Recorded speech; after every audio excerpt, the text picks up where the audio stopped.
Good morning. Ngayon po almusal na nila. Dumadami na sila guys. May mga kuting pa doon.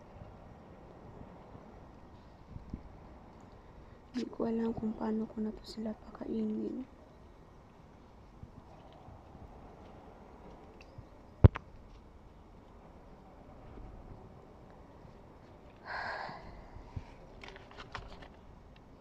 Blinggit.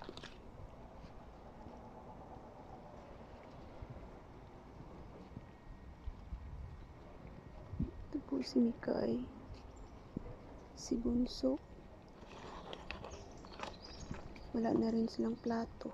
Sa papel ko na lang sila pinapakain. Putol oh. Putol.